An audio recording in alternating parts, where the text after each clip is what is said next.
En tout cas, ndene ce qui pour une fois vraiment na qui tant ba commentaire na pour anniversaire na parce que ça jour na nga esengo. To tangi na bana babila mama lisi. Na tanga boy na bien en tout cas batuko bazana ka pour na ko ba mabe. Bana ba senga ba maman. Regarde comment, je sais pas ce qui moi c'est ce qui me balle. Regarde comment il a écrit. Regarde comment Nathalie, ngana makamsusuko, na comment nga au lieu de répondre mutu tant sous na seki. Tant sous na bien oh eza distraction. Mutu mo vraiment yene ko sala commentaire l'anniversaire nga pour dire que non, maman Sylvie tika ko kosa batu, ça se voit à 100% que taba oyo au sangisi on a ngombe. Eh, yango ba saksa ka ngombe na taba. Donc, pour la moutouana ko lia taba, ezali eloko moko etona pona ye. Dieu merci na mona ki batu ba répondre ki ba bi oh pona yo eza etona ko mona mutua tumba taba. Donc zo mona ke moutouana linga kini na répondre ye. Mais Dieu merci nga pena zaki nga prudente. Na répondre ye te na mona ngo distraction. Donc neto ye ba ke diable ako luka biso même makambo eza mike même makambo eza terre à terre même makambo ezo yekala ba foyer na biso même makambo e concerner ta bango te parce que bisi biso le diable akoya ko zwa akoya ko buka ata o ya lonité même makambo ezo na kacha ndaku na yo e concerner na ngo yete mais akonya kaka ya na nzela na yo po azali so kimia aloba no mabe po a déranger moral na yo to po azali sa yo kimia tant yo ozana kimia tel o bandi ko répondre ye donanga eza ba distraction. Alors, azana ba rise pelé. Ndonanga, diable akokota même dans la famille na opazan sa okimia. Ba ebi ke eza makambo moko boye oyo yo ko supportara te. Diable ko utiliser même bandeko na yo po ba betso mabaku. Po tango yo ko loba, tango yo ko tomboka ba lobe omoni ya sambelaka. Ye boy. Sikoyo ngana sina comprena. Diable ko utiliser même bato baza tout autour na yo. Diable yemo kwa koki même ko s'infiltrer na kachanda kuna yo. Po kaka akwesa yo, akwesa kondiba azoluka place ni akozwa yo mabe, place ni o yo za faible oko supporter te po o répondre to po o loba. Mais biso bibi na biso to se revêtir na armure en Nzambe pour te ba ko tenir ferme devant toute le ruse du diable. Monguna ko utiliser ba stratégie nyonso, akoya na nzela gentillesse, akoya na nzela makambo moko akoposer ba acte moko ebike likambo yo ko supporter ngote. Okolinga o agir. Yango nga na mi pesi leçon na komi komi pesa discipline ke ata na moni likambo eko betsa nga libaku même na kati ya famille nga je préfère me taire. Pour ceux qui na lobby comme po yaya lobaki po atomboka ki po asaki boy. Ndona nga il faut mi yeba kayo moko ni les faiblesse na yo ni les ali point faible na yo o ekobi ko pesa munguna accès na vie na yo. So yo moko yebi yango okokanga ba porte orotike oyebi torota na kati ya Bible awa ndenge ni diable atenta ki bana Nzambe atie ki bana Nzambe ba piège mais le quoi bazaki éveillé le quoi bazaki prudent ba résister ki munguna akoka ki ko se filtrer la kacha na vie na bangote et puis ça na misala na kacha ndako mutu mususu akoya kozwa kusala musala ndako na yo otali pedo bi est-ce que mutu penza koya ko musala ndako nanga mais azana plan na azana piège na ya abitikana ke nanga kaka ko bima ata chauffeur na bima nanga ta domestique na bima nanga ta soki mwana musala pour vite kaka na atteindre objectif nanga yango na biso bana Nzambe tozana nyongo batu même ata bato tozwa na misala na biso ngana koma na biso mutu yeko luka musala pa na ngai. Il faut na tout na Nzambe. Il faut na pesa si jeune basala Nzambe ba soutenir nga ba taila nga mutu azandenge nini parce que batu musu pe to engager na bandako na biso. To engager batu musu na bandako na biso ba combattre pe biso to tika ko yeba tike bazaka bandoki to yeko découvrir ngo ba année belé plus tard. Pourquoi? Parce que to kotsa batu na bandako na biso sans que to yeba pourquoi ba yena bandako na biso to kotsa batu na bandako na biso to kotsa batu na ba carré na biso na ba relation na biso sans pourtant to yeba pourquoi ba approcher biso musuza ko approcher ka rapport na ruse musuza ko approcher ka po yeba makambo na yo pe abinisa ngo libanda siko biso to sopa na kaka boye to tuna kate o moni kaka mutu na relation na yo o fongwa mimbala moko o bandi ko betele masolo na yo di premier au 30 ngakutu boye ngakutu mama na nga boye ngakutu papa na nga boye ngakutu basi boni mibali mabala ngwe kufa moninga ye na ndaku na yo ayeko lalisa yo ayeko tala yo o bandi kaka oyebi kunga kutu mobile na ngakutu boy ngakutu mobile na ngakutu boy o bandi ko pesa ba point faible no so mobile na yo nzoka yazo so ba tactique wana azotala ba faiblesse na yo oyo yozo ko kapa mobile na yo te ndenge ni mobile na yo peut-être ata mobile na yo yo lamba te ata mobile na yo aza ko je sais pas on menacer yo na baba kamo siko yozo betla ngo muninga na yo o muninga na wana yo ebite anvia mobile na yo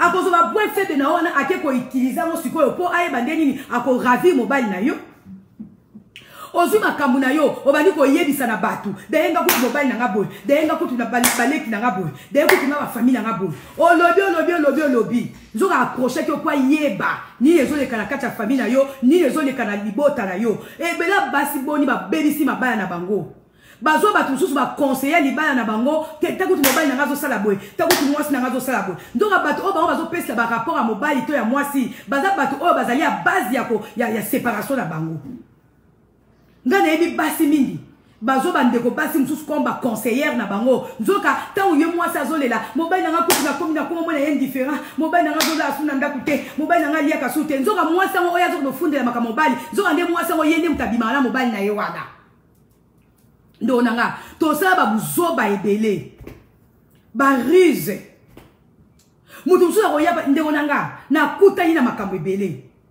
papier elenge ya Congo Glodidi Asiga la mignonne hey la mignonne Tracy Mbelenga bro Tracy Mbelenga bro kata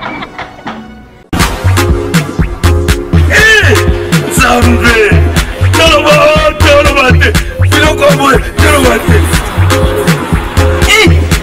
Zambe yo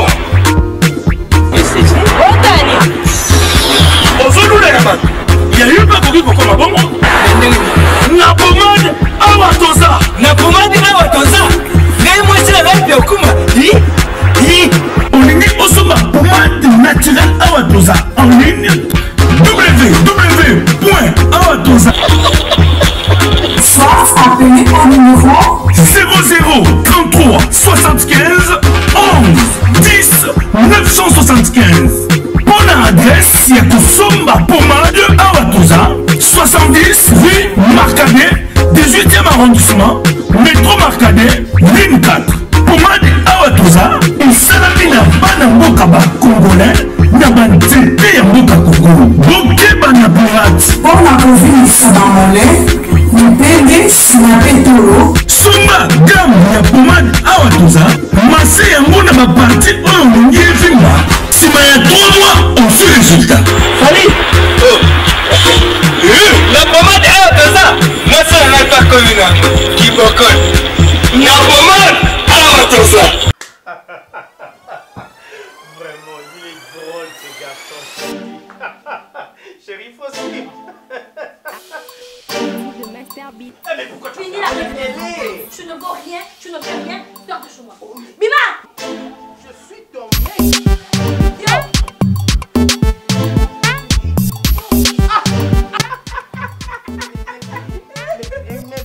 Mais pourquoi vous rigolez? Mais pas que je t'avais demandé de partir. Qu'est-ce que tu fais ici?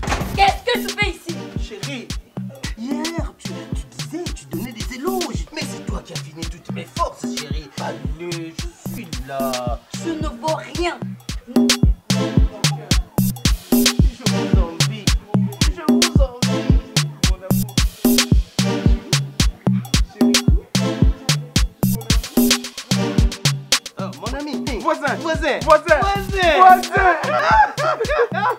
Mais voisin, entre nous soit dit, mais coloniaux sonamon na kona mwasi na yo ya munene, bole kaka pourtant yo zanzoto mikie, excusez-moi. Bole kaka toujours en harmonie, boza ko seka menga, mwasi nanga, quel que soit munene nanga, awuti ko benga nanga libanda. Je sais pas, c'est quoi ton secret? Mon secret n'est pas vraiment un secret. C'est un secret de Pouichelek. Contrôle technique. Oh, contrôle technique. Contrôle technique. Oh, bah tiens, on a mis tout kayango. Contrôle technique fait à base de plantes naturelles, moringa, tangawizi et aloe vera. Contrôle technique et bon ici les bananes.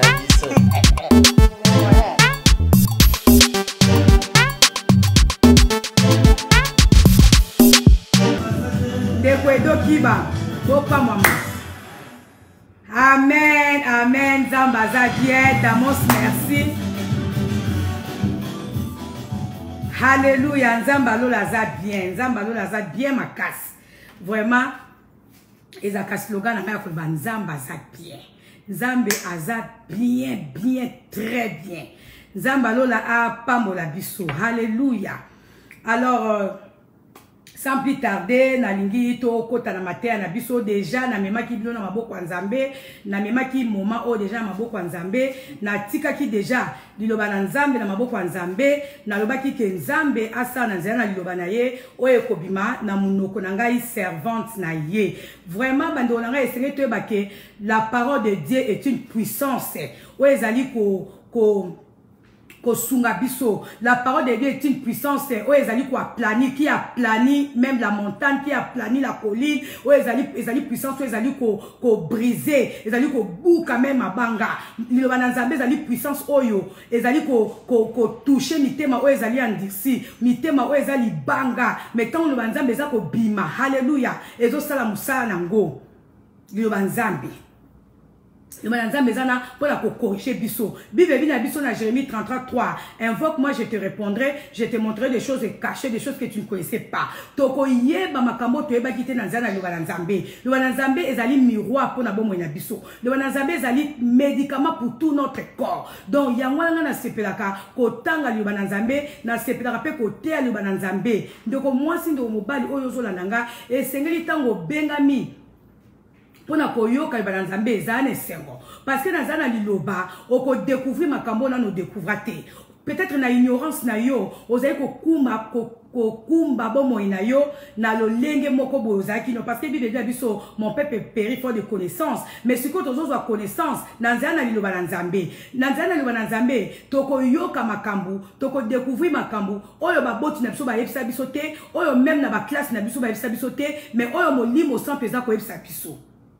Le wananzambe ekotaisa biso lo lenge ni biso batu tozali pe lo lenge ya batu nini o tozova na bango pe lo lenge ni tokoki kotambwisa bomoi na biso. Ndeko mwasi ndo mobali bo sepelaka na koyoka le wananzambe bo sepelaka na kozala vraiment enseigner parce que ceux qui toza enseigner te toko périr. Parce que enseignement yango nde eza ko fungola biso mayele. Enseignement nde yango zo talisa biso nde toko ko kumbama. Alléluia. Vraiment de ko Julia Nancy depuis Brazzaville, je te salue. Donc Nzambe alola a pambola biso nyonso bijou matimba Nzambe a pambola biso. Donc na banda qui déjà matin nanga déjà na zo pe cette introduction pour vous dire que la parole de Dieu est une puissance. Ezali puissance oyo et loko moko ko tema na liboso ali Nzambe zalité. Parce que le Nzambe et bouka kaba montagne et bouka kaba colline le bananzambe est transformaka le bananzambe est change kaba situation le bananzambe alléluia et ça la rake tozwa valeur na miso abato le bananzambe za nyonso pona biso le bananzambe ezali miroir alléluia le bananzambe parce que tant total ka miroir ezali po totala place nini to cheki crayon mabe to cheki rouge à lèvres mabe tango moni obongisi na miroir siko yo bananzambe pe eza bongo tant tozo yeko ya bananzambe ezotalisa biso place ni tozo tambola bien na place ni tozo tambola mabe pe na makambo ni tozo sala o ezo sepesa nzambe te to ezo sepesa batu te le bananzambe eza miroir pe le bananzambe ezali médicament pour tout notre corps. Bible si biso quelque part na ba détresse na bango dans leur détresse ils invoquèrent l'Éternel et l'Éternel envoya la parole et la parole est guérie. Donc le bananzambe est bikisaki bango. Alléluia. Nzambe la pambola biso vraiment na zane sero. Alors le thème na motuya ngai nazaka toujours inspiré na ba circonstance oye le kaka tout autour ya vie nanga tout autour ya ba vie ya bandeko tout autour ya makambezo le kanamboka tout autour ya makambezo yo ka par ici par là. Alors naebi que nyonso et l'obama déjà nyonso eza écrit na kati na Bible yango na ba circonstance nyonso ata o ce qui est comédinga to eleki tout autour nanga nazaka beaucoup plus inspiré et puis tant na kotaka na parole de Dieu na découvraka toujours likambu oyo ezali similaire na makambu oyo ezo sala milanga to ezo sala mila bandeko to ezo sala mila batu mususu. Alléluia. vraiment liloba on a te ya kabino ezaka ba sentiment na ngamo côté ezaka inspiré par le Saint-Esprit de Dieu ko landisama na ba circonstances oyo tozo le kanango. Alléluia. Alors thème na ya lelo ezali le ruse ou les tactiques de l'ennemi. Bandeko basi bandeko mbalelo toko yoka barize ya diable, barize ya monguna, barize to ba tactique na ye o monguna sala kake po akwesa biso to po abimisa biso na nzela ya nzambe to po atenter biso to po aluka akwesa biso toko yekola barize ya ténèbres, barize ya monguna ndenge nini monguna asinfiltraka na ba famille na biso ndeni monguna asinfiltraka na ba foyer na biso ndeni monguna asinfiltraka na vie na biso pona koluka ko nuire biso to pona koluka ko yiba o ezali ba bénédiction na biso monguna asinfiltraka na kati na biso na zana ba ruse na zana ba tactique na zana ba piège na zana ba stratégie yango pe biso bana nzambe singe to zala enseigner poto yeba ba stratégie ya monguna to yeba ba stratégie to yeba comment est-ce que le diable opère pona ko kota na kati na biso comment est-ce qu'il s'infiltre na kati ba foyer na biso est-ce qui s'infiltre dans ma famille na biso ce qui to yebité to kozala infiltré to kozala piégé mais grâce à la parole de Dieu to za informé du moins pona ko yeba lo lengeni monguna a s'infiltrer dans ma famille na biso pe lo lengeni aza déjà infiltré na kati ba famille na biso donc moi c'est ce que ça c'est to ko yebate. Alléluia. Alors, le yon a pona qui titre ya barise ya diable, to ba tactique ya diable, to ba piège ya diable, to ba stratégie ya diable. Mais Dieu merci pona biso. Malgré que mon goût n'a pas de tactique naie, mon goût n'a pas de ruse naie, mon goût n'a pas de piège naie, biso pe nzambe a pesi biso pe ba moyen. Oye ko sala ke to résister mon goût na, oye ko sala ke tangu to za informé na ba rise ya diable. Ndenge toko yiko résister ye, ndenge toko yiko vaincre ye, ndenge toko yiko bimisa ye, libanda bandaku na biso. Alors, et ce n'est to yeba bariza diable. Diable aza nani?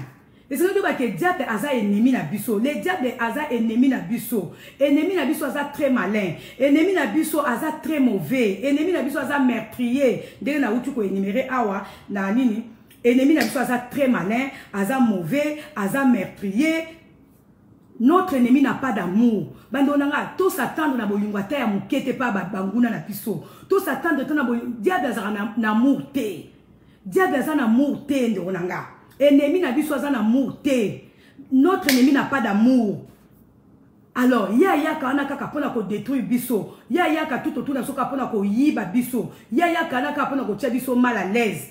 Soki to tangi na Jean a passé to kota mbangu na Jean 10 na Jean 10, verset 10. Dans Jean 10, verset 10, les voleurs viennent seulement pour voler, pour tuer et pour détruire. Moi, je suis venu afin que les hommes aient la vie, une vie en abondance. Donc, en abondance, une vie abondante. Donc, tu comprends que l'ennemi n'a pas de voleur. Il y a un cas pour détruire biso, il y a un cas pour nuire biso, il y a un cas pona ko yiba ayaka naka pona ozangisa biso kimia ayaka naka pona koluka ko bimisa biso libanda na nzambe ayaka kaka wana po aluka ko pesa biso kanda monguna zawana asiblaka biso ndo mwasi no mobali mais tandis que Jésus-Christ de Nazareth ya ki poto zwa vie en abondance monguna zana kaka pona ko yiba même eloko o ya semate monguna zana kaka pona ko yiba ta eloko e utata e pa na yete mais ayeka po yiba c'est un voleur monguna za mutu mabe ayiba kate loko ya salitate loko ya semete monguna za jaloux monguna za orgueilleux monguna zo tshepso ba piège nzela monguna zo kota tina ba foyer na biso monguna zo kota tina ba faire na biso monguna zo kota tina ba projet na biso monguna zo kota tina makambu na biso mais c'est que to yeba eloni esaka epesaka accès na monguna a se servira tant susu na ba makambu oyo peut-être pour na biso ezali peut-être qualité mais il y a ça pour se servir dans la faiblesse na biso pour s'infiltrer na kati na biso les autres redécouvrir en tout cas ceux qui to si enseignement OT si faut to kenango 2 jours to kenango 2 jours parce que il faut tous l'enseigner. Alléluia. Alors et c'est que ba ke monguna plan na ezali ya ko séduire biso monguna ayebi ke na boye face à face na biso moyen à attaquer biso ezate moyen à affronter biso ezate. Mais si ko monguna alukaka ba tactique, alukaka ba stratégie, alukaka ba piège, oyo nini e ko permettre ye à approcher biso pour nuire biso to pour asala biso mabe. Monguna akotaka na nzela na biso, na nzela na ba ruse. Ya on a titre na lelo ba ruse ya monguna, ba piège ya monguna. Monguna azaka na ba ruse, monguna azaka na ba piège, monguna azaka na ba stratégie. Mais ceux qui osent informer, ceux qui osent sobreté, ceux qui osent prudenter, oko sutuka bo monguna sa côté là qui on a foyer, monguna sa côté là qui on a ndakwa libala na yo, monguna sa côté là qui on a ba faire na yo. Toko découvrir na kat na Bible, batu boni bazaka sobreté, batu boni bazaka prudenter. Bakotera monguna na kati bandaku na bango nanze talando moi sino mbali okoyiko kotsa monguna na kati ndaku na yo nanzela gentillesse na yo nanzana boboto na yo nanzela laisser faire na yo yo kaniso kotisi ba ange yo kaniso yambi ba ange zoko yambi ba banguna na yo siko banguna wana bazaki na rise nini oyo peut-être et ça qui que ose à l'imprudent ou imprudente ya koyeba ke baza banguna yo okoti ba ona kati ndaku na lelo senge toyeba ona zali yo banzambe ndo moi senge to tanga kali banzambe. Alléluia. Alors to komona ke diable aizaka na ruse to na tromperie pona ko nuire biso ba na nzambe. Diable akoya na nzala na biso na image ya ange de lumière. Batu tant tozaka bana mike to babazali ko bangisa biso kendo kiazaka na maseke, kendo kiazaka longi salite, kendo kiazaka na bapoti, kendo kiazaka ka mwindu, kendo kiazaka salite. Tant tozaka bana mike parce que tozaka enseigner parce que toyebaka. Mais ndenge tozo kola na ndenge tozo tanga liloba to ko découvrir que diable azaka très propre, diable azaka kitoko makasi, voire même Satan le diable lui-même. Tant Azaki peut mener Nzambe, Nzamba banaro benga astre de lumière. Pourquoi? Parce qu'il brillait. Azaki kitoko, Azaki beau de figure, Azara salité te. Ndenge moko pe, loko la diable ye moko papa ya ba démon, loko la ye moko diable, le véritable diable, Satan le diable. Azalaka jamais vilain. Azalaka kitoko. Yango moni même ba depth na ye, ba soda na ye, ba envoyé na ye, ba koya vers biso na image ya salité te. Ba koya vers biso na ba maseke te. Ba koya vers biso na ba méchanceté te. Mais ba koya vers biso avec toute gentillesse. Ba koya epa na biso na ba beauté nyonso. Ba koya vers biso na ndenge moko ke moyen oza na idée exacte.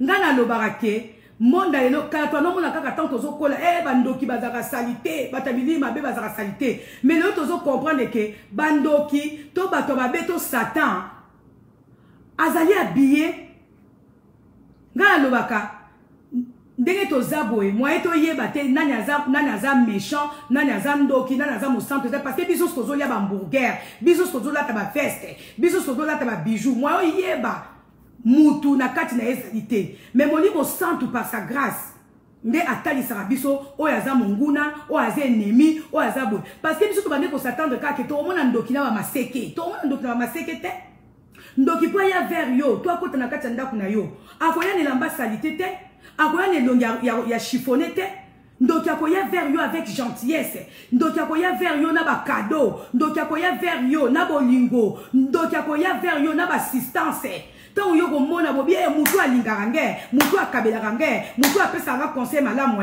mutu asambelaka pona nge mutu assistaka nge yo yebite nzoka eza ba ruse o ya utiliser pour s'infiltrer na kati na yo s'infiltrer na kati ya libota na yo to s'infiltrer na famille na yo pour détruire makambo na yo. Yango ne sengeli toza l'enseigner pour na ko yeba ndenge nini Satan le diable a usaka na ba ruse na ye pour na ko détruire biso ba na Nzambe. Alléluia. Donc, c'est le yebake. Diable a koya vers biso. Parfois, a commis la soko à ministre à justice. Vous voyez, ministre à justice. Ministre à justice, moussa na ye. Koya ko tia justice. Place li kambo esali. Au moni pas joa ko pesa kinya. Ozosa. Nzoka. Aza ennemi na yo. Donc, a koya wana po a attiré biso vers libanda ya toujours a attiré biso hors position na biso monguna pa binisa on a libanda nzambe akoya na méchanceté parce que ceux qui déjà mutu aye vers yo na méchanceté On comprend déjà que eh muto za mutu mabe il faut na éviter. Mais monguna ko ya vers biso avec gentillesse pour o accepter o yamba ye o koma kosola na ye o vanda na ye parce que soka ye déjà na ndenga mabe déjà o ko éviter. Yanga no moni bala mingi to kotisa ba ndoki na mabota na biso to kotisa ba méchant to kotisa ba binemi parce que ba zalaka ba ange de lumière bazalaka ba ministre à justice bazalaka ba ministre ya paix to kanisa ki bazalaka ba ambassadeur ya paix nzo bazalaka ba nguna yango to yeba te zali ba ruse ndoko moi sindo mobile monguna ko infiltrer yo na méchanceté te monguna ko infiltrer yo na violence te monguna ko infiltrer yo avec douceur monguna ko infiltrer yo na gentillesse. Ngana teya kama kambo oyo ngamo kona pasa nango ngana teya kama kambo ona zomo na tout autour nanga biso ba prophète teya kama kambo o nzamba zo talisa biso na oyo biso moko to vivre pour un impact makasi to koya ko inventer makambo te mais appui na biso zayi lo banzambe. Alors et ce n'est pas que Satan le diable nazana ba démon na ye a observer biso a observer biso a observer quelles sont nos faiblesses pour ya a écouter la carte biso ndo nanga tant yo za gentil. Monguna a observé déjà gentillesse là yo. Ah bien, le quoi maman a gentil, le quoi papa a gentil. Pour na côté là ye, ils a facile. Maman oya kabaka, maman oya nga kosunga batu, papa oya nga kosunga batu, papa oyo aboya kakoyamba papa na ndako na ete ndo nanga na bolamu oyo sala ka monguna pa ko profiter. Ayebi kokota na ndako na yo ayebi ke soki ayepa na yo na ndenge kazangi place kolala na ndenge kazangi loka kolia tema ayebi yo oza muto kabaka oza muto nga otika mutala libanda te oza muto yo kaka batu mawa oza muto linga kosunga ndo nanga diada ko profiter kaka na ba faiblesse apona eza faiblesse pa na yo eza qualité mais ya ko ba maman yo kwa za chantier na te ka ko yebisa ke kazangi place kolala na yebisa ka ke na ke congé pa na ina ovanda ta 3 jours pa na ye nzokande a profiter bi que tant yo yambaye nde na kati ndako fo a opérer parce que na musika na o moya a opérer pesate munguna a opérer musika na yote munguna a opérer pe vers yote na méchanceté a approcher na gentillesse pe a ko nga ko kota na kati ndako na yo na baba moyen moko boye o ezali peut-être faiblesse c'est pas ezali qualité na yo mais ya monyango ezali moyen par lequel o yesengeli a infiltrer ndako na yo to kuta na makambe pele. Alléluia. Mais il y a toujours na terre a toujours battu. Oya saka malama continue ko sa malama parce que ceux qui yo yambi mutu na bolingo. O pesi mutabilo ka kolia na bolingo. Yo oko perdre na yo loko monter par contre yende mutu a infiltrer yo. Na nzela bolamu na yo po sala yo mabe, to pa lobela yo mabe, to pa la kisawe ingratitude. Akokuta na obstacle na vie na ye. Mais par contre yo bolamu oyo sa na vie na ye. E ko boti la ba bénédiction. Ndo nanga nga ndako na zanga ka ko lia te. Les soupe na sombara te batu na mona ka batu ba yelinga pourquoi parce que na mesana ko lesa na mesana ko yamba batu na linga mutu azanga place ko lala te na linga oza neti na anniversaire na hotel le ka bando nanga nazui ba cadeau nga mona bi ba cadeau isa batu ba yelinga na fona lo ba bibo la mu fuko tatola ko en plein fête ba yelinga 2 cartons Thompson si carton Thompson en États-Unis ça cher mais mutu ayo 2 cartons Thompson a dépassé les gens bon ezo la sakeza bolingo oyo batu ezo tesa ke lokola nga na ndako nanga na nga batu ba kufanzala te atata msu batu msusu obo pesa bloka kolia ba zong slablo mabe mais di mweza na batu msusu oyo baza ni famille na yo ni ba proche na yo mais nza bazo toucher bango po ba zong swebo lam po yo pe na ndako no zanga ya kolia te ozanga ya komela te donc biso tozana nyongoka ya kosala malamu mais batu msusu oyo tozo kotsa na vie na biso baza ba infiltrer baza banguna baza bato baza ko piéger biso mais Dieu merci bakuta na obstacle na vie na bango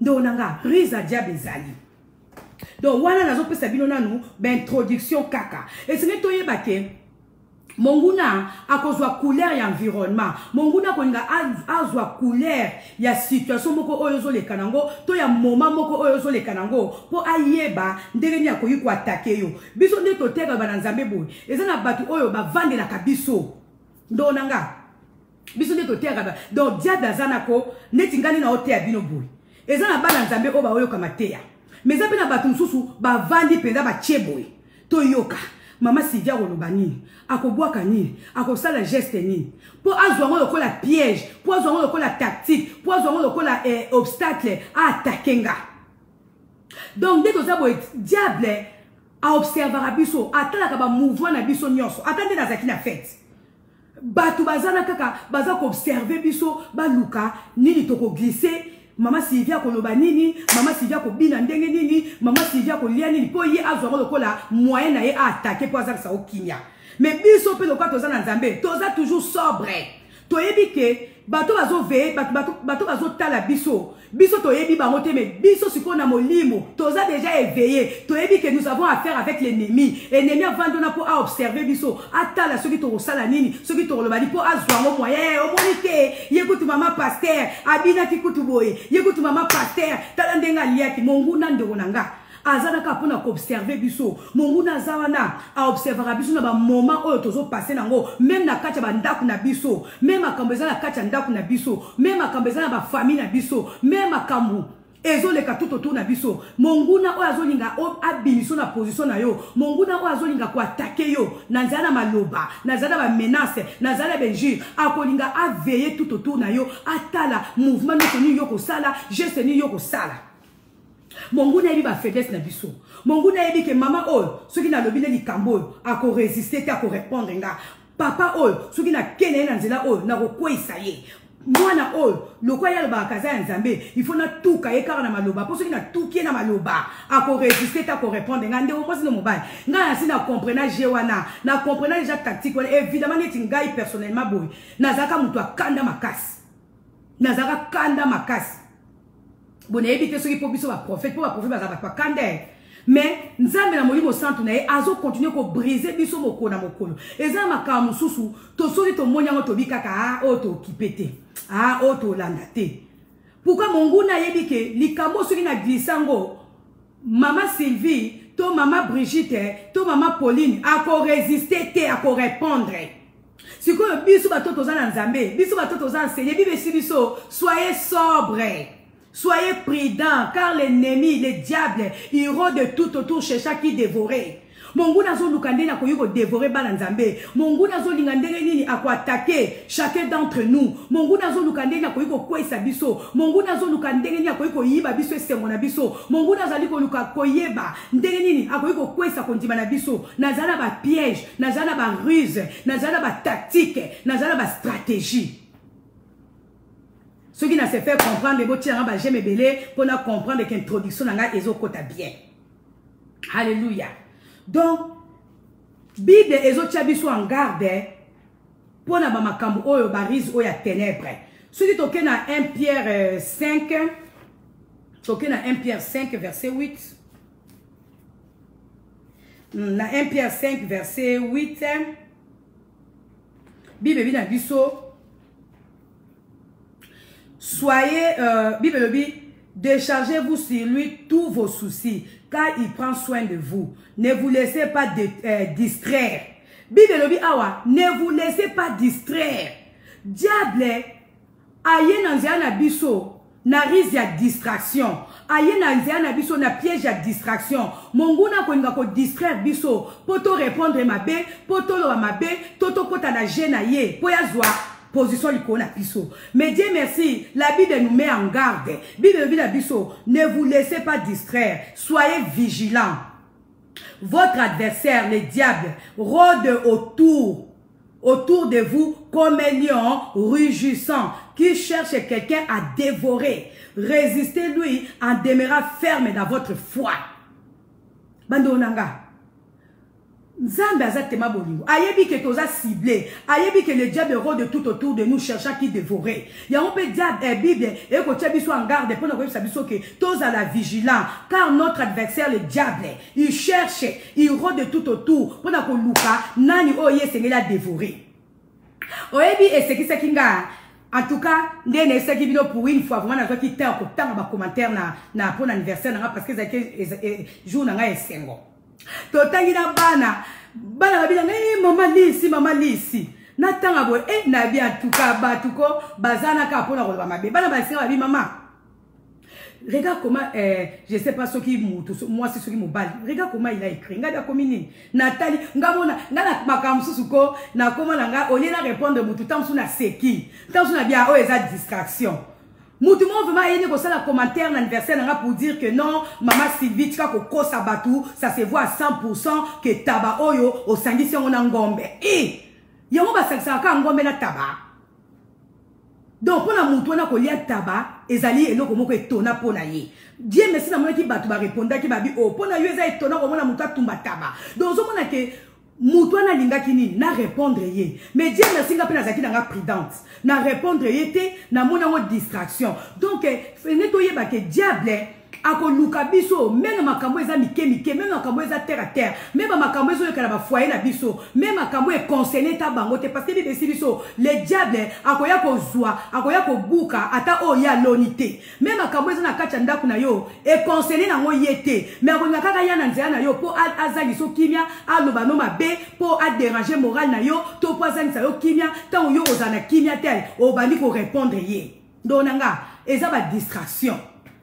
Alors, les gens comment naza ma terre belé par rapport ya comment pour na ni na ruse à diable. Bible si biso tous à la prudent parce que mon guna ya biso aza ba manœuvre belé o ya zo ko linga ko détruire biso to o azo linga ko déranger moral na biso. To ke otanga nanu ba arme o nzambe a pesa ki biso poto ba kolonga na ba ruse ya diable. To otanga na Ephésiens 6 Ephésiens 6, Bible Sibiso. Ephésiens 6, verset 11. Bible Nabiso.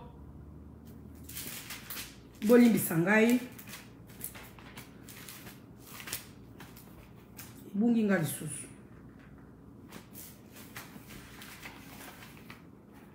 Ephésiens 6, verset 11. Bible Lobi.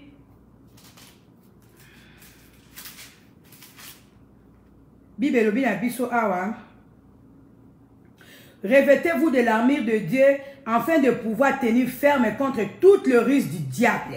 Bible Biso, tout tenir ferme, tous à la ferme, tous à la fort, pour tout longa contre toute le ruse. Donc diable a utiliser toute le ruse de Bible Lobi, a utiliser ba piège nyonso, a utiliser ba tactique nyonso, a utiliser ba stratégie nyonso pour akwe sayo. Mais Bible na biso awa, revêtez-vous de l'armure de Dieu afin de pouvoir tenir ferme contre toute le ruse du diable.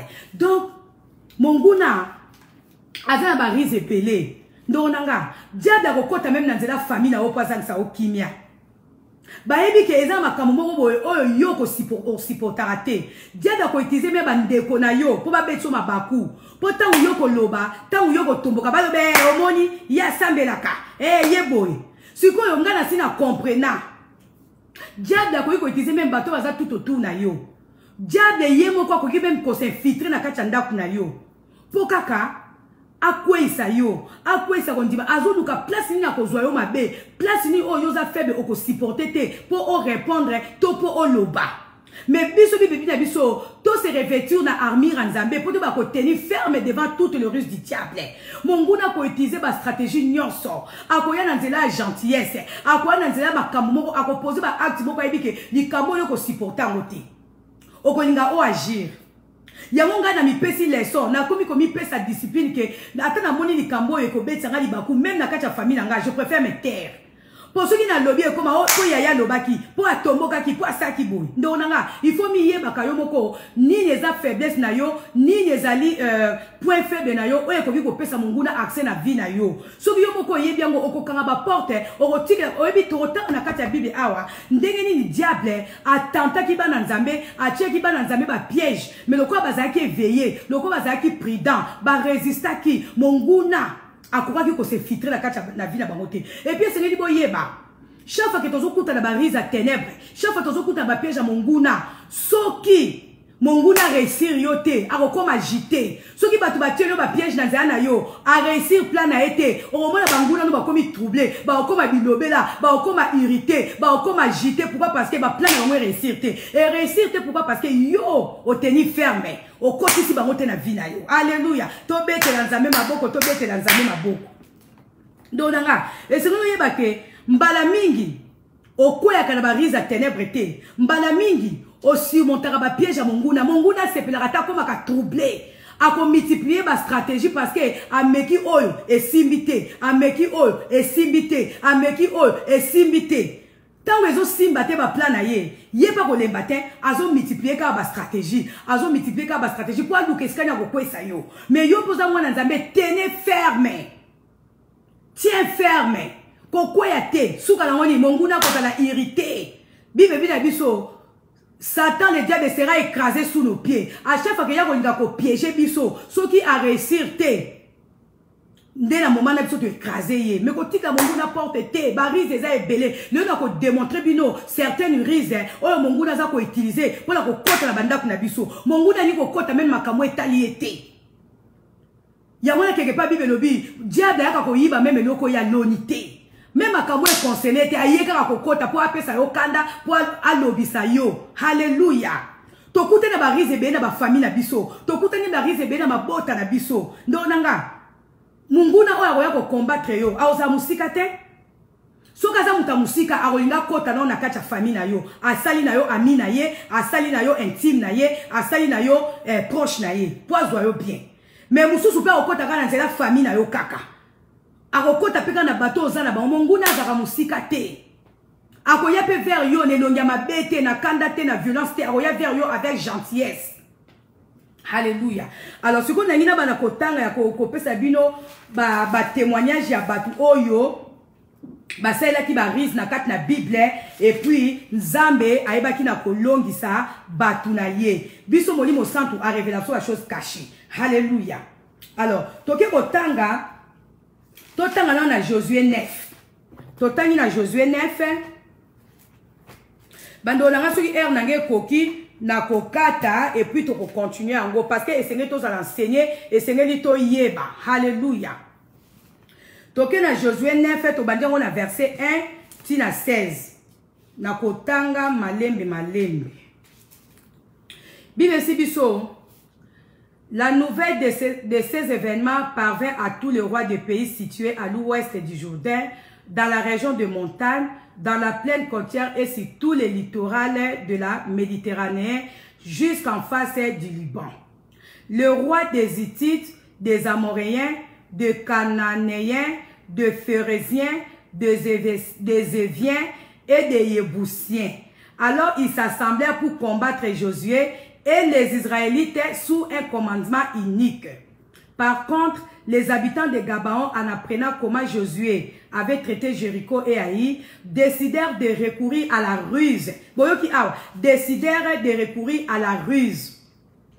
Ils partirent déguisés et chargèrent leurs ânes de sacs usés et d'outres à vin usés, troués et rapiécés. Ils chaussèrent de vieilles sandales, recommodées et endossèrent de vêtements en lambeaux.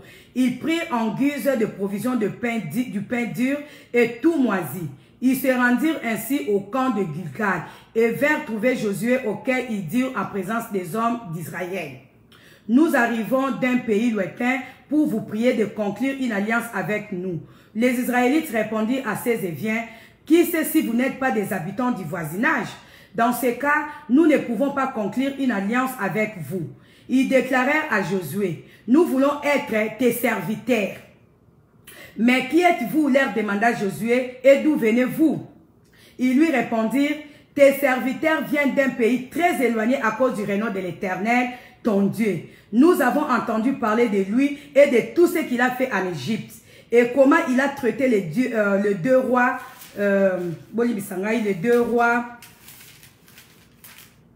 des Amoréens qui régnaient de l'autre côté du Jourdain, Sion, roi d'Hesbon, et Og, roi d'Ibassan, qui résidaient à Astaroth. Alors nos responsables et tous les habitants de notre pays nous ont dit, emportez de provisions pour les voyages. Allez trouver les Israélites et dites-leur, nous voulons être vos serviteurs, concluez une alliance avec nous. Regardez notre pain, il était encore tout chaud quand nous l'avons pris pour nos provisions dans nos maisons. Quand nous nous sommes mis en route pour venir vous trouver et les voilà maintenant durs et tout moisis. Regardez nos outres de vin. Elles étaient neuves quand nous les avons remplies. Les voilà maintenant déchirées. Voyez comme nos vêtements et nos sandales se sont usés à cause du long voyage que nous avons fait. Les hommes d'Israël prirent de leurs provisions, mais ils ne considèrent pas l'Éternel à ce sujet. Josué dit la paix avec eux, fit la paix plutôt avec eux et conclut une alliance. leur garantissant la vie sauvée par un serment des responsables de la communauté. Alléluia. Bandonanga, ndene sekipino, monguna ako approcher yo na ba rise, na ba tactique. Awa eza histoire ya Josué. Josué te yebi biso so succédaka Moïse. Josué sikoyo yende mutu azalaki comment je peux dire destiné ya ko conduire bana Israël na terre promise. Alors bakutanaka na babitumba ebele, bakutanaka na ba peuple o babengi ba cananéen, ba phérézien, ba zévien, ba yébusien. Sikoyo bitumba nyonso Josué azali ko bunda, azali ko longa. Sikoyo ezalaki na peuple moko peuple babenga bango les Gabaonites bango mboka bango ezalaki Gabaon bayokaki sango ya Josué ndenge nini abande ko exterminer ba nation na mususu na bitumba bayokaki ndenge nini Josué azalaki ko longa bango balobi Josué oyo azosisa bato nyonso oyo siko babi basangani balobi awa la nouvelle de ces événements parvint à tous les rois des pays situés à l'ouest du Jourdain. Ndonanga, balobi, nouvelle y a force, nouvelle y a victoire y a Josué. Et pendant qu'il na mboka mobimba côté à ouest, bayoki ndenge nini Josué azolonga bitumba. Bayoki ndenge nini Josué azo remporter ba victoire. Bayoka ndenge nini Josué azo zana succès na makambo so oya bande ko sala. Balobi muto il faut ka to approcher. Mais to ko approcher ndenge nini parce que to za déjà binemi na ye. Ayebi déjà quelque chose de bundisaka ye. Et c'est ngeli to rismoko to ke de verrier to ke de kosenga ye ke to za lokwa ba serviteur na ye to za lokwa batamisa na ye po ayamba biso lokwa aza mwana nzambe lokwa aza bato nzambe soki toke na rise toke kolela enzala toke kotaisa eke toza bato touti musika bilamba na biso kuti ebebaki na voyage lokwa aza mutema malamu akoyamba biso tanga akoyamba biso nde na momana tokoyeba ko infiltrer ye po to combattre bango. Alléluia. Baisi biso awa ba cananéen, ba phérézien, ba zévien, ba yabousien ndonanga na force oyo zanango na succès oyo zanango na élévation oyo zanango na savoir faire oyo yeba ke banguna na yo bako sangana batu bako sangana tout autour pour ba combattre yo batu bako sangana tout autour pour ba lukandeli bako sala ruse envers yo ce totali awa ba cananéen na ba phérézien na ba zévien na ba yébusien bazaki ba peuple moko différent bat na bat bazaki na mboka na bango mais likolo ya victoire ya Josué likolo ya élévation ya Josué likolo ya force ya Josué likolo ya grâce o Jésus azaki nango ya kolonga bitumba basangana ki bango nyonso pona balukane bako combattre Josué bayebaki so bakei en face à Josué na ndenge ya bitumba moye balonga Josué za été esengela ki basangana basala rise moko bakende pas Josué balobake biso kutu touti musika touti pena musika ndonanga batu bako sangana eza na bani banguna na yo bango na bango bayoka na kateme pona koluka kokwesa yo bako sangana po basala force bakwesa yo bako luka n'est-ce pas balobake l'union fait la force. Le tozo mona na kati ba communauté na biso ba association ezo salama ba musique ezo salama pona koluka ko sala force lelo komoko boy. Et c'est que toyeba ke diable épée na ba depth na ye bazo sangana pona koluka ko kwesa tansu yo mutu moko ka kozo tia bango mal à l'aise ndonanga oza tansu yo moko oza na grâce moko nzamba tali ko na yo oza ne loko moko boy étoile na weza ko briller banguna na yo mutu na kana ye bazo ka ko combattre bazo ko karote ndonanga yeba ke eza na mkomo ba ko sangana bango nyonso ata bango na bango bayoka na rate ba ko sangana mukolo wana po baluka ba kwesa yo bango moko bayoka na rate bango moko ba finga naka bango moko ba tonga naka bango moko bandima nakate mais siko lokola yoza lokola point commun ozo combattre bango nyonso bakolingani basanga na bango nyonso basala samba lokwa ke bazo yokana basala samba lokwa baza mutu moko basala samba lokwa baza na unité basala samba lokola ke baza ko se soutenir poka basani bakwesa yo mutu moko ndonanga Josué awa azaki ko bunda contre ba phérézien, contre ba gabaonite, contre ba yébusien, contre ba cananéen, avec ko bunda yemoko peuple Israël, na yemoko contre ba nation ana nyonso. Siko azaki ko remporter victoire. Siko le batwana ba mona kitende ba ko kwesa Josué, ba yokani ba ona bango ba sangani ba sali liboke. Babi esengi tosala rise moko tolata bilamba oye beba tolata ba sandali oye toboka tolata ba mapapa oyo ba bamba bazui ba mapa basali ba kausi yango bazui ba mapa mususu ba kausi yango bazui ba biloko je sais pas ba biloko ba mimaka na voyage bazui ba mbisa ko pola bazui ba mapa oye kauka bazui ba sandale toboka bazui bilamba oye e balati bilamba oye toboka e beba Bachina banzoto mababi non et c'est ce que tu kende en face ya Josué to kende ko taisa et que toza batu to uti musika et que toza ki na vlon voyage toza ko ya pana et que biloko sili biso na nzela toza na place ko la te bilamba na biso toboki akoyamba biso ko aza mutu ya Israël bango bazana nzambe akoyamba biso akotika biso toza na nzala te ndonanga ezaki ruse ba Pharisien wana bango na bango bayoka na te mais bango nyonso wana point commun na bango ya bitumba ezaki Josué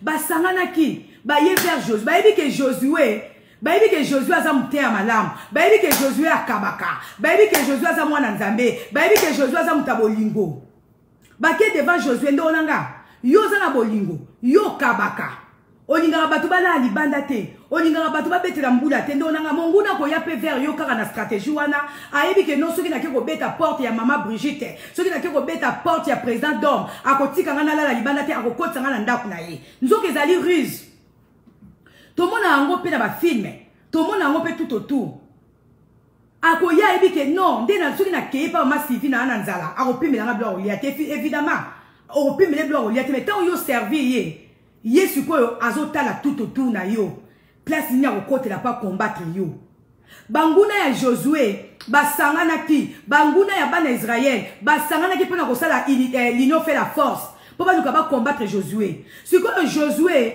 erreur basalaki ba consultaki nzambe te ba consultaki nzambe te ba bikaka oui bato bauti musika mawe bila bango pe balakizi babi Josué tala bilamba na biso ndenge toboki tala ba mapa kutu tozaki nango tema to uti voyage musika ba mapa kauki tala ba sandale na biso kutu toboki ba mapapa na biso kutu katani Josué sans qu'il consulter nzambe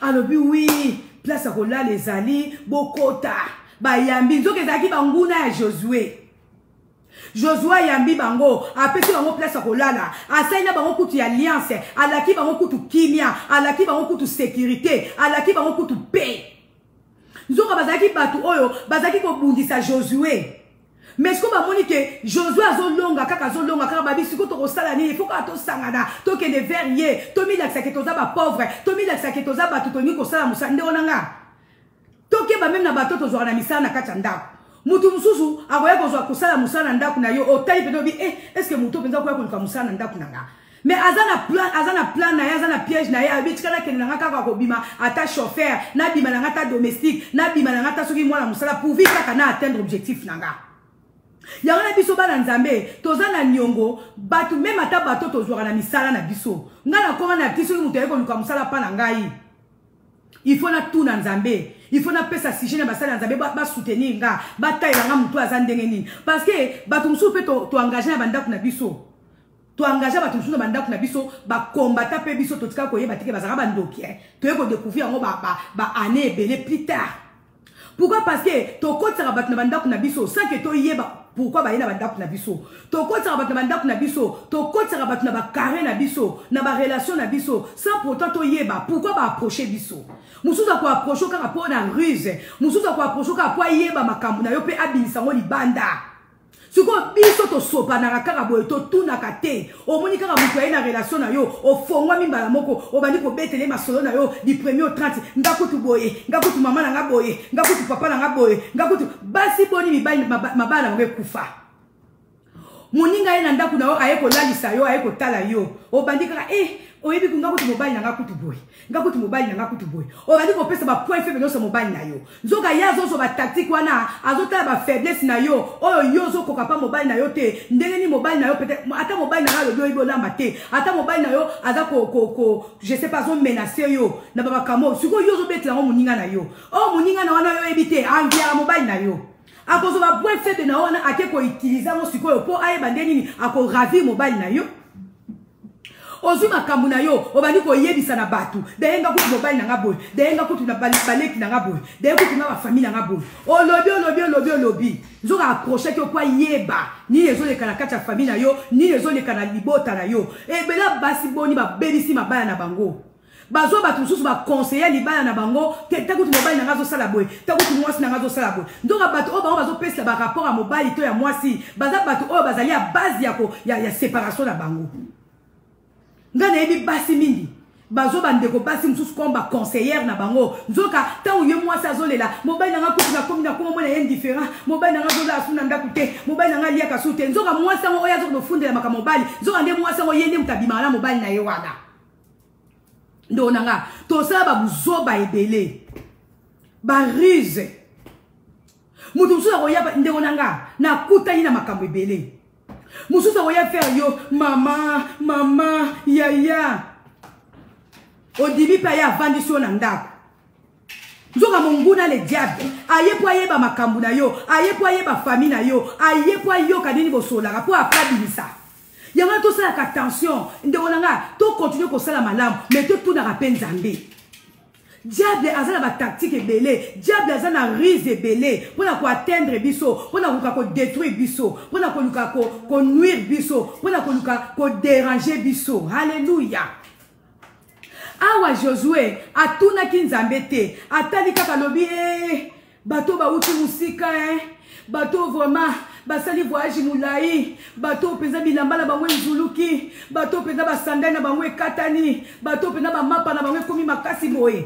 akotisi bango na ndako nzoka nde bazalaki banguna ya Josué nzoka nde bazalaki banguna bana Israël balingaki bakoma baserviteur ya Josué bavanda na kati ya Israël po bayeba bapoint fort to bapoint faible ya bana Israël bayeba ndeni Josué ase prépara mpona kobunda po bango bazwango lokola moyen na bango bayeba koya kosala contre-attaque contre Josué Josué akomprenaki yango tard banguna bazalaki déjà infiltré ndonanga mpona yo moko bato bakosangana po ba combattre yo ndonanga ko kamwa te so yoki oyo na oyo bayokani oyo na oyo bayokani bango kuna bayokani et pourtant na ndenga normal bayokana raté bayokani siko basali renfort po ba combattre yo yeba ke yo za ne lokwa nzambe oyo ezo déranger bango c'est que bango moko séparément bazo kwa kolonga yo te basali union fait la force po ba combattre yo oh eza nango ba décor eza nango ba ndonanga leo to sori na papa nanga moko alobi nazwi na kapaki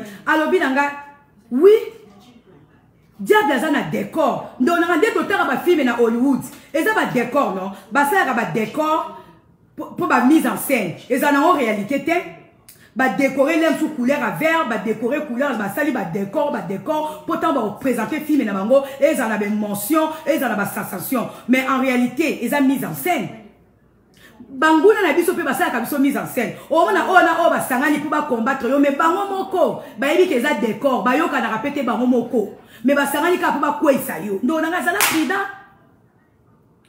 prudent tozali envahi tozali infiltré na ba foyer na biso tozali infiltré na mabala na biso tozali infiltré na ba relation na biso ndonanga omona kaka groupe moya bato basangani pour ba finga yo mutu moko pour basangela yo mutu moko c'est que yo moko ozali ozotia bango nyonso mal à l'aise siko eloko eza na kati na yo bazokoka ko atteindre yango te bakosangana bakosala union fait la force bayebi ke soki oyo alobi okuna zongosi yo kotenir te ndonanga grâce à la parole de Dieu tozotenir ndongo mwasi ndo mobali il faut ozala na kati ya parole ya nzambe esengeli okangama na nzambe mpo ata banguna yo basangani ebele mpona kokoka kokwesa yo obima na position na yo te. Alléluia. Nde yango wana esika tomoni na Josué 9. Banguna ya Josué basanganaki bango basanganaki pona koluka kokwesa Josué pona kokwesa bana Israël. Ndonanga ekomela non tomoni ke yo mo pena otaliko o. Yena ye basangani bazofinganga mais nga na yebi ke yena ye bayoka na te mais na yebi ke ye pa tongaka oyo. Ye pa tongaka oyo. Mais nde disko basangani bango bayepo ba attaquer. Comprendre que ça y a force. Comprendre que ça na grâce moko boy ezo déranger bango mais siko yo ko kwe la piège wana te bakoya vers yo mais papa to lingaka yo mama to lingaka yo kutu to sepelaka na musala yo salaka yo po komika ka zoba omitiki bien bolinganga allez okomisi bango ba pire yo okomisi bango ba mina yo okomisi bango soki ba compagnon na o de lite allez leba kozwa makambu na yo tant ba kozonga ba komisi ko attaquer yo sko mupla na kana ilo nanga diable azana rise. Alléluia. Donc, tout le monde dit que Josué a attaqué. Tout le monde a dit que le diable azana rise pour le combattre biso bana nzambe to ke ko tala lisusu na Luc tota na Luc 23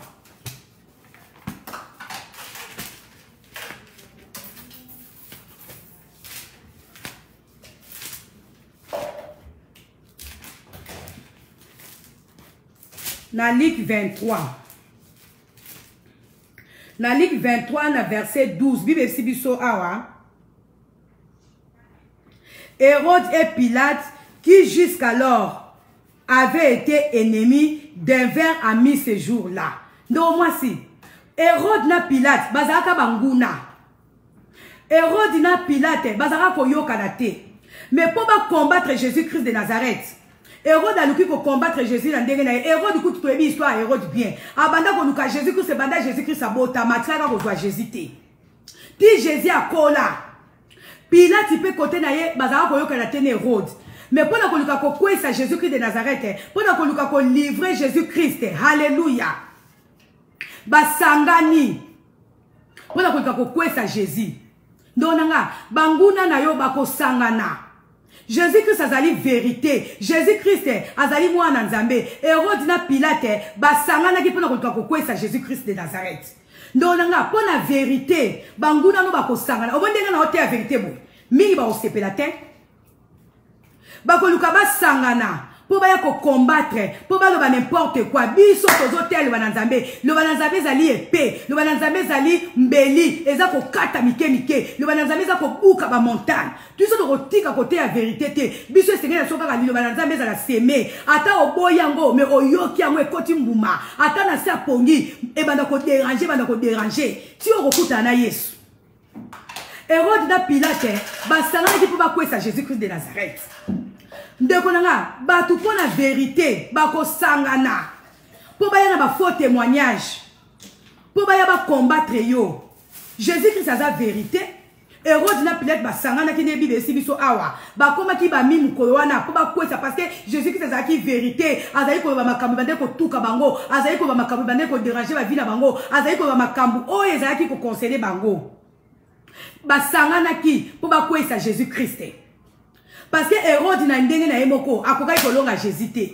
Pilate pe na ndenge na yemoko akokai kolonga Jésus te. Siko ba koma ki ba ami mukolo wana apoka nini ba kwesa Jésus-Christ. Ndonanga continuer na nzela la vérité, continuer na nzela bonzambe. Banguna na yo bako sangana. Bako sana union fait la force pour ba luka ba kwesa yo. Mais biso bi bebi na biso to tenir bon. Alléluia. Toke na acte. Donc, dans acte 4. Acte 4, verset 27, Bible Sibiso. En effet, c'est bien une ligue que Hérode et Ponce Pilate, les nations et le peuple d'Israël ont formé dans cette ville contre ton serviteur Jésus-Christ, que tu as choisi comme Messie. Ils n'ont fait qu'accomplir tout ce que tu avais décidé d'avance dans ta puissance et ta volonté. Alléluia. Et compléter quand autre temps na lit. Ndonanga. Au moins denga na zotel balanzap abalobi awa contre ton serviteur. Awa Jésus-Christ azaki mwana nzambe. Jésus-Christ azaki Messie. Mais Ponce Pilate na ba nation mususu o Jésus bande côté la vérité. Ba sangana ki pona koluka ko boma Jésus-Christ. Ba sangana ki pona ko tia ba biscade na zela Jésus-Christ. Jésus-Christ a qui choisi, a qui envoyé de Dieu, a qui est moko nzambe. Attendez na zote ya boy. Bando nanga. Batu bakoya ko kota na nzela na biso ko balo bakata mosala nzamba lokuta. Oh kuna pa ko sangisa na yebi ndonanga. Batu bako sangana po ba pesa ba faux témoignage. Bako luka basala renfort po balo balikamu mobo eningisa. Ngako tukondima na tingama lilo ba nzambe. Ndo mosi mobali. Tingama lilo ba nzambe. Kangama na nzambe. Tenez ferme. Pour m'balader sur tes hôtels liloba. Et c'est que tu es baqué. Ils ont dérangé comme Monguna. Ils ont dérangé. Parce que Batuno sont à combattre biso. Binemino sont à combattre biso. Baza dérangé dans le balanzambe. Le balanzambe sont tellement mal à l'aise. Il y a pas multiplier ma stratégie. Pas multiplier ma piège. Pour pas nous combattre yo. Pour pas nous combattre n'importe quoi. Yo comprendre que ils allaient risque à diable. Alléluia. Donc esengeli toyeba ke monguna ayaka kaka wana pona koluka ko combattre biso pona kolinga kotiela biso ba mbiscade na nzela pona kolinga kotiela biso ba piège na nzela mais biso to tenir bon jusqu'à la fin. Alléluia. Alors toke kotanga plutôt avant totanga verset mususu esengeli toyeba ke monguna koya vers biso na ba flatterie na ba gentillesse. Akoya kotalisa yo bolingo, akoya kotalisa yo ke mama na lingaka yo, papa na lingaka yo, nga na sepelaka na musala yo salaka. Tango yo ko approcher kaka. Parce que na musika moyen combattre ezaki. Na musika et puis de face boye moyen atalisa yo kaza monguna no ezaki. Il faut atalisa yo kaza ndeko na yo, aza monguna na yo. Diable ko kota même na famille na yo ko apesa yo kanda. Na makambo o ayebi ke yo ko supporter ngo c'est parce que Dieu toza partout. Toza ba faiblesse. Suko diable asirve ya kabiso. Ayebi ke likambo oyo mama oyo aza faible nango. Papa oyo aza faible nango. Soki na sali likambo oyo na kozwaye bien. Soki na sali likambo oyo na kozwaye bien. Suko biso kwa toza éveillé, biso kwa toza prudent. Toza la batu ya bokebi nyonso tant tozo mona makambo bongo eza lokola piège. Oyo zo ngakopesa biso kanda, oyo zo ndaka tolo ba mabe, oyo zo ndaka to sika. To kima monguna to résister au diable. Bible dit résister au diable et il fuira loin de vous. Alléluia. Toke otanga na Esdras. Esdras. Esdras.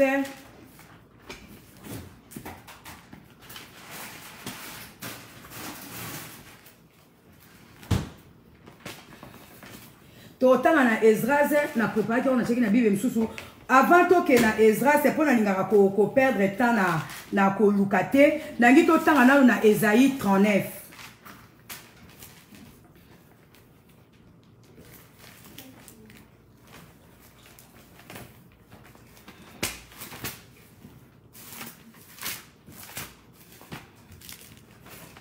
Totanga na Esaïe 39. Histoire européenne eza bien. Toke otanga na Esaïe 39. Na Esaïe 39, toko bandango na verset to bandango ata na 1 an. Eza pe histoire bien totango na 1 et puis après bon to continuer ba verset mususu. Je ne sais pas si vous pouvez m'aider, cherchez-moi déjà Esdras. C'est dans l'Ancien Testament. Na Esaïe 39 bandango na totanga. Diable azarisé. Ako utiliser kaka ba makambo eza lokola ba point faible na biso. Ako utiliser kaka bolamu na biso moko po a induire biso na erreur. Ako utiliser kaka ba gentillesse na biso benduire ba sympathie na biso po aluka ndeni ako infiltrer ba vie na biso. Toke otanga na Esaïe 39 na verset 1. Vers cette même époque, Mérodach et Baladan, fils de Baladan, roi de Babylone, fit parvenir un message et de présent à Ézéchias, car il avait appris sa maladie et son rétablissement. Ézéchias se sentit flatté de la venue des envoyés et leur fit visiter les bâtiments où l'on conservait les objets précieux, l'argent et l'or, les aromates et les huiles parfumées. Il leur montra aussi tout son arsenal militaire et tout ce qui contenait ses trésors. Il n'y eut rien dans son palais ni dans tout son royaume qu'Ézéchias ne leur fit voir. Alors le prophète Ésaïe se rendit auprès du roi Ézéchias et lui demanda: Qu'ont dit ces gens et d'où sont-ils venus te rendre visite?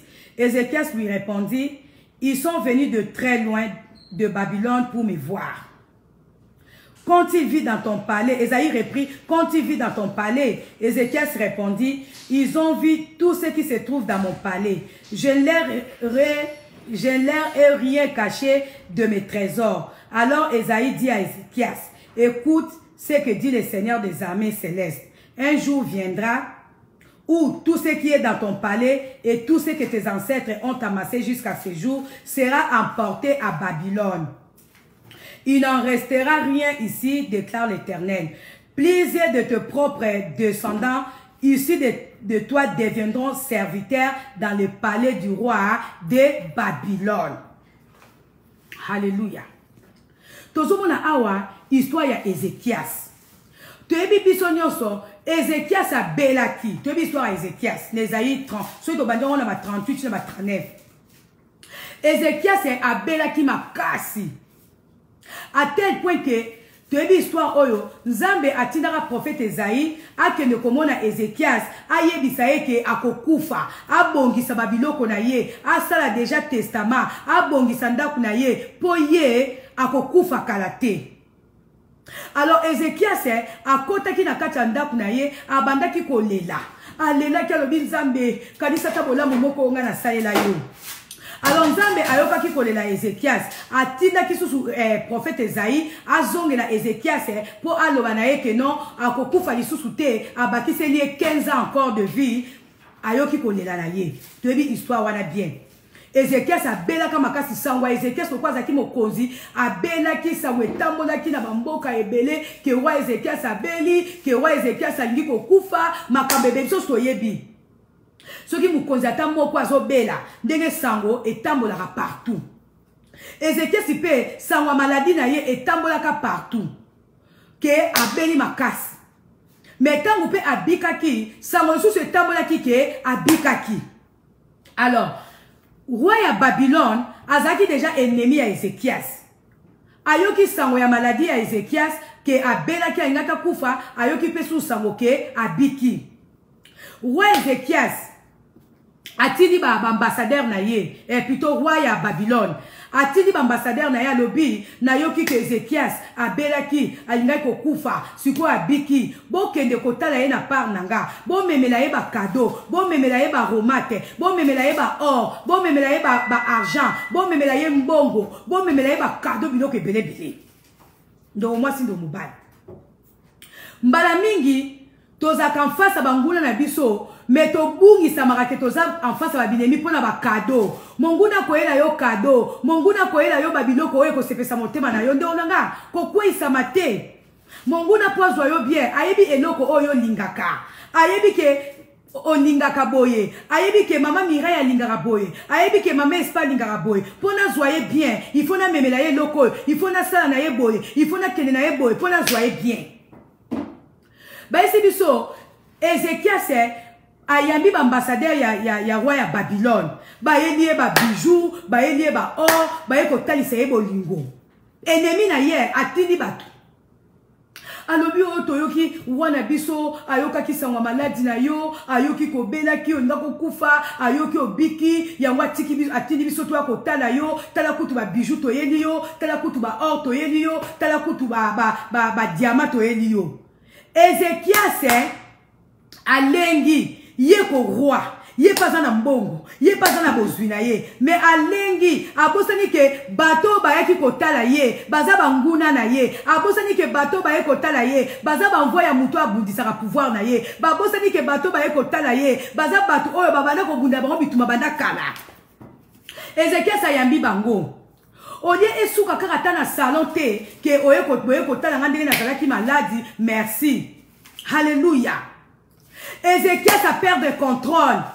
Bible si biso, Ézéchias a tellement zalaki envoûté, azalaki emporté na ba cadeau, azalaki séduit na ba cadeau. Diable po aya kokota na kati na yo, ako séduire yo ndeko mwasi no mobali.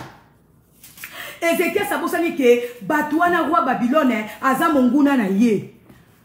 Balobi tango amoni azwi ba cadeau. Ézéchias akotisi bango. Esika bombaka ba armement na ye, esika bombaka ba trésor na ye, esika bombaka bozwi na ye, esika bombaka ba arme lourde na ye, esika donc Ézéchias alakisi ba envoyé ya roi ya Babylone. Bozwi nyonso ya mboka Israël. Alakisi ba trésor nyonso ya mboka na ye. Alakisi ba arme lourde nyonso oyo zaki na mpo na mboka na ye. Alakisi force nyonso alobi bomoni awa ndeska na bomba ba soki ba fusée, awa ndeska na bomba ba pan, awa ndeska na bomba ka minduki soki ba yana soki ba nini, awa ndeska na tchaka ba bateau de guerre, awa ndeska na tchaka ba avion de guerre, awa nde eska na tchaka biloko kolia, awa nde esika to chargera masasi, awa nde esika trésor ya mboka na gezali, awa nde alakisi bango biloko nyonso. Abosani ke baza bato banguna na ye, abosani ke baza binemi na ye babundaka. Sikoyo prophète Esaïe Nzamba interpellé ye, ayebi Nzamba siliki, atidi prophète Esaïe, alobi prophète Esaïe, kende mangu Ezekias akoyi na piège, kende kotaisa ye kenga Nzambe na sepelite. Esaïe akembangu, abi Ezekias. Bato ba yepa na yo ba uchi wapi, baza bandana. Ezekias alobi oui prophète, baza bato ba uti na Babylone, roi ya Babylone tatindi bango, baya kotalanga, bayoka ki sangwa maladi na ngai, bayoka ki ndenge na belaki, bayoki pe ndenge na biki, yango bayaki epalanga. Esaïe atuni alobi, sikoyo, elo oni bamoni na kati ya ndako na yo. Ezekias alobi, bamoni nyonso oyo ngai. Nalakisi bango bozwi ya mboka na nga nyonso. Nalakisi bango ba depo na nga nyonso. Nalakisi bango ba chambre na nga nyonso. Nalakisi bango ba coffre na nga nyonso. Ezane loko moko te na kati ya palais na nga. Oyo bango ba moni te. Nyonso oyo ngai nalakisi bango. Hallelujah. Esaïe alobi Ezekias. Nzamba alobi na yebisa yo. Lokola yo sali boye. Yo, pendant que tu vivras, pendant toute ta vie, okozana ona kimia. Mais si mana yo, descendant na yo mobimba, libota na yo mobimba, bakoko na yo mobimba, bakozana na kimia te, biloko nyonso oyo yo oloni bandale loti, bukolo oyo yo continue ko vivre. Biloko na ekozala porter na Babylone. Lokola yo lakisi bozwi na yo pa banguna na yo. Lokola yo talisi ba point fort na yo. Lokola yo talisi ba point faible na yo. Obobeli bango ta eloko moko te. O lakisi bango ba trésor caché na yo. O lakisi bango ba bozwi ya mboka na yo. O lakisi o dévoiler bango ba secret mboka na yo. Okozala na yo na kimia durant toute ta vie. Mais si mana yo libota na yo biloko nyonso oyo ekozala lokola bozwi na bango, biloko nyonso oyo eza lokola oyo befort nyonso oyo salaki, oyo kotika na mboka na yo, oyo kotika pona bana yo, ekozala porter na Babylone. Ndeko mwasi ndo mobali. Nzamba sepelaki te pourquoi parce que Ezekias abundisa makipe. Mais ce qu'on roi Babylone on a zaki monguna Ezekias. Ezekias lokola zaki maladi, amoni ba yeko tala ina ba cadeau, abosaki ke roi de Babylone na za monguna na ye. Abosaki ke ambassadeur wana ba ye de la part ya ennemi na ye. Ba profiter kaka na rétablissement na ye, ba profiter kaka ndenga zaki maladi. Yepe asopani. Bomoni chambre oyo na tiaka ba yana awa. Omoni chambre oyo na tiaka ba fusée awa. Chambre oyo esika ba bateau de guerre ezalaka. Chambre oyo esika ba fusée ezalaka. Chambre oyo esika ba mbongo ezalaka. Alakisi nyonso. Nzamba alobi na Ezekias na mnoko Esaïe alobi. Yo kozana ona kimia. Okozana ona sécurité toute ta vie. Mes descendants na yo. Ba kozana kimia te. Bozwi na bango nyonso. O nyonso yo lonelaki bango. O nyonso ya malamu oyo ezalaki lokola belesu na kati ya mboka na yo na libota na yo. Ekozala emporté na Babylone. Donc moi si ndo mobali. Oromona famille mususu lelo. Baza na bango na kimia. Baza na bango na ba santé kitoko. Mais baza bloqué.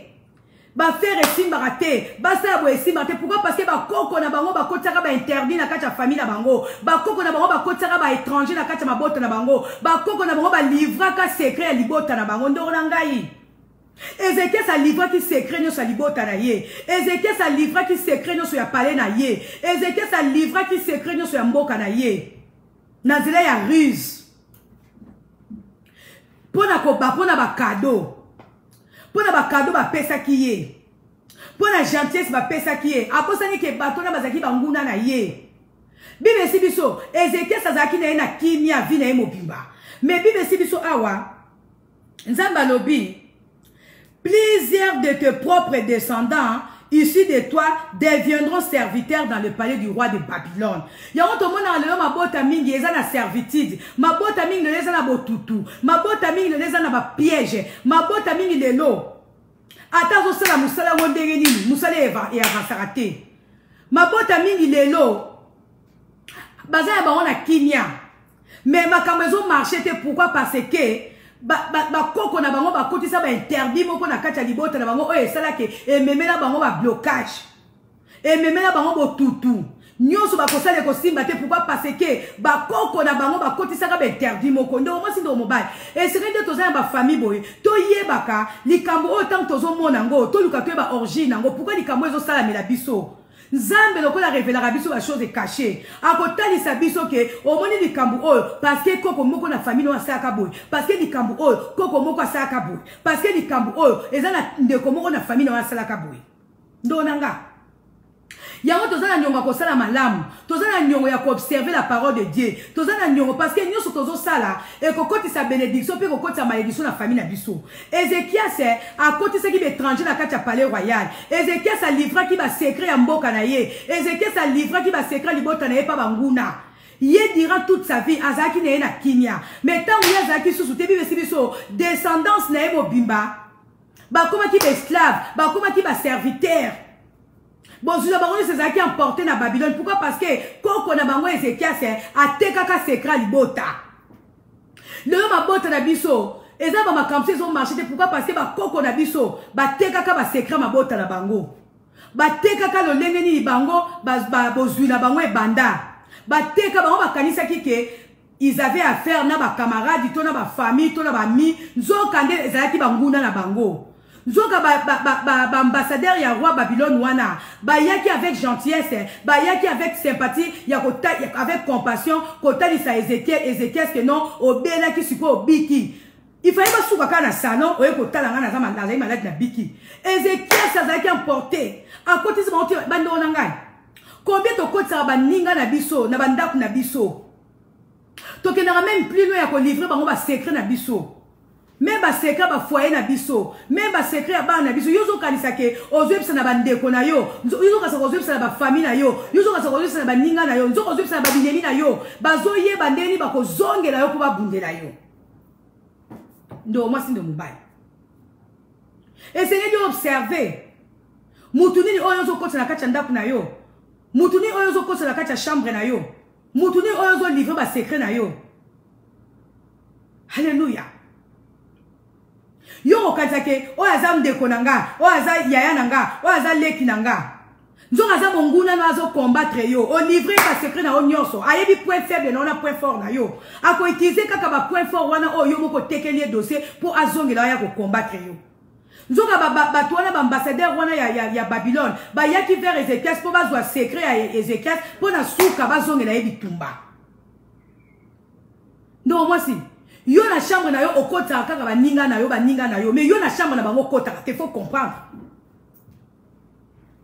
bango so ba ina ndaku no ba okota na chambre na yo bango so ba ina ndaku na yo ba kosala o ba lingi mais yo so okena ndaku na bango comme no kwa mupa yo vandi kaka place o vandaki vers mai ba yela yo sanya kolia ba yela yo mais bango so ba ina kacha ndaku na yo ba okota na chambre na yo nde ba lingi. Il faut comprendre les agrises. Pourquoi quand abino bokota na chambre na nga bokota na bosela ndaku na ngande no lingi ngaso na ndaku na bino na komi mupa ya poani. Et c'est vraiment pour comprendre. Yo za na gentillesse, ozo fungo la porte à motema na yo, ozo fungo la porte ndaku na yo, na bato obengi ba famille na yo, na bato obengi ba ndeko na yo. Mais bazo yeba makambo ya yo, mais oya bango yo zo yeba te, oya yo bazo bomba secret. Eh yeto yebisa ete. Yeto yebisa ete et souka kaka entre biso ce qui to yebisi ye to yebite tant soit ko combattre biso oh ndo nanga yo be sengeli yo po ozwali yo po yeba ke ngai pe sengeli na za la prudent ce qui bango baza prudent vers nga pe fona za la prudent vers bango nga makambu nanga kaka na yebisa rabino ba secret nanga na yebisa rabino ba projet nanga na yebisa rabino mais oya bino bo yebisa ngai te ba programme na bino bo yebisa ngai te ndenge bozo yoka na bozo yebisa ngai te. Oyo kaka kuna basaki boy, kuna baloba ki boy. Tant soza muto asuka ozo découvrir makam. Mais oya yo dès le premier jour ozo sabango, tala na osala boy, tala likambo eza boy, tala eza boy. Mais oya yo ya bango yo ko yeba te. Et c'est de comprendre que ça rise. Yo zozo wango tant sous famille, yo zozo wango tant sous ba pire yo zozo wango tant sous ba ninga na mais bango bazo considérer ko les nemi na yo, bango bazo banga yo pe banga bango ko se livrer te. Alléluia. Bon, tu as j'aime les pour comprendre, na continuer. Alléluia. Alléluia. Le tozo mona même na katia ba famille, hein?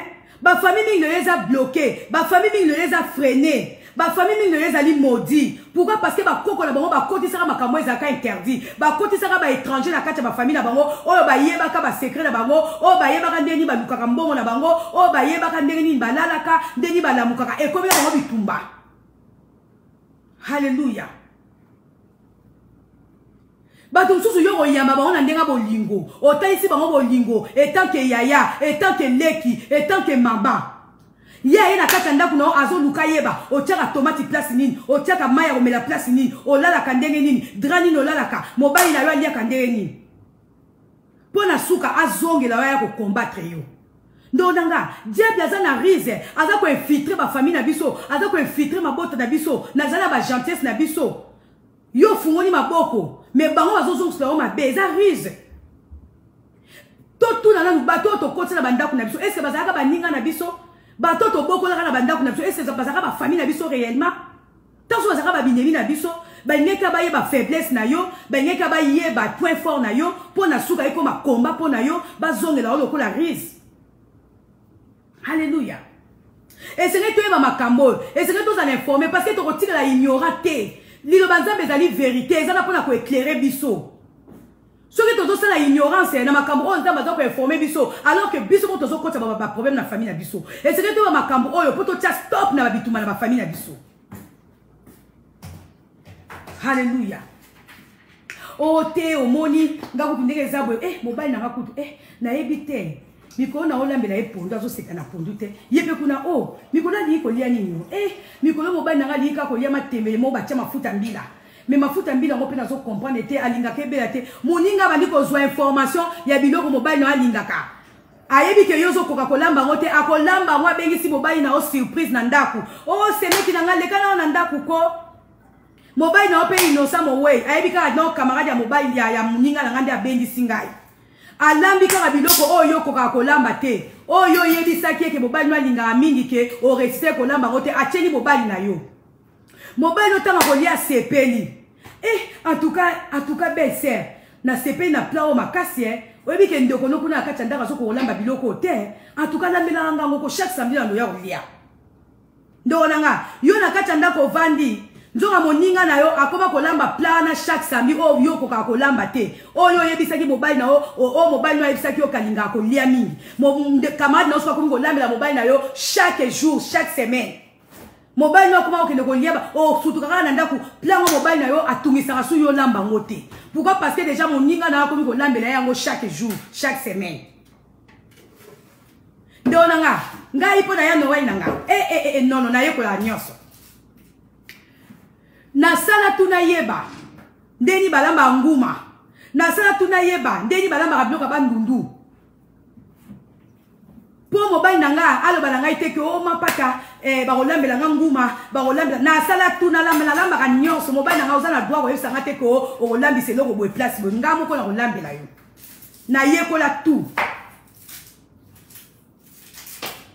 ndenge batiaka soki bukedi na biloko na yekola nyonso pona boyi ekoma akena kolia kango te ndeko nanga bandunda kolambela ngeloko ndeko nanga bandunda kolambela ba pesa okinchudi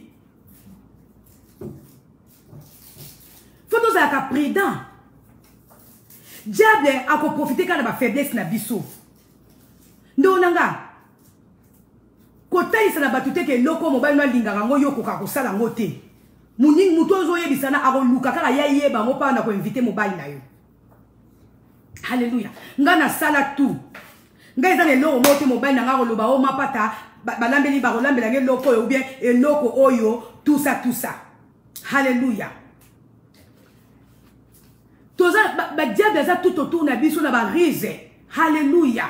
Diable za tout autour na biso na ba rise. Diable akoyena banzana na biso po ba makambo moko ayebi ke soki na lobi kamboyo.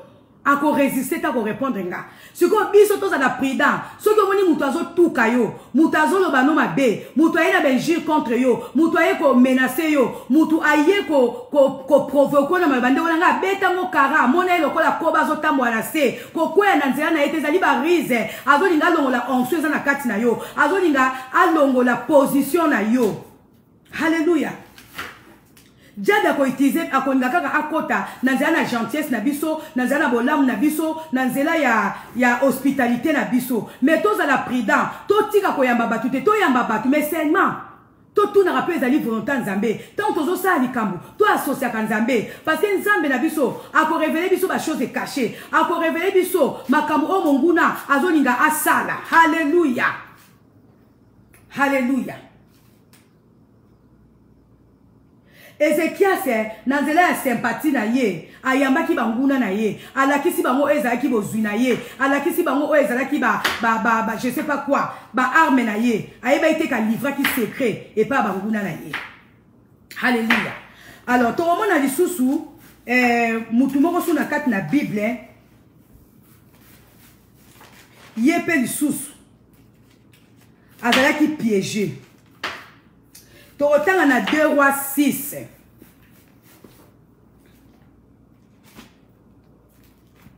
Na 2 rois 6, na 2 rois 6 na verset 8. Toromona do mwasi ndo mobali mbala mingi tozaka piégé mbala mingi monguna tshela rabiso ba piège na nzela yo oyo za na nzambe molimo santu akolobela yo akolakisa yo mususu nzaba akolakisa ta na nzela bandoto na betano ni solo moko. Ngai nakotika jamais koloba ke naza na don ya vision. Mukonsus na kati ndao kande to bondelaka. Na loti nazwi vision na moni mobile nanga bake voyage. Likambo eza vrai, mobile nanga za témoin. Bato be baza tout tourner baza ba témoin. Mobile nanga a voyager. Non, na loti nazwi vision mobile nanga azo voyager na orchestre na mobimba wana maison mère uto sa masika.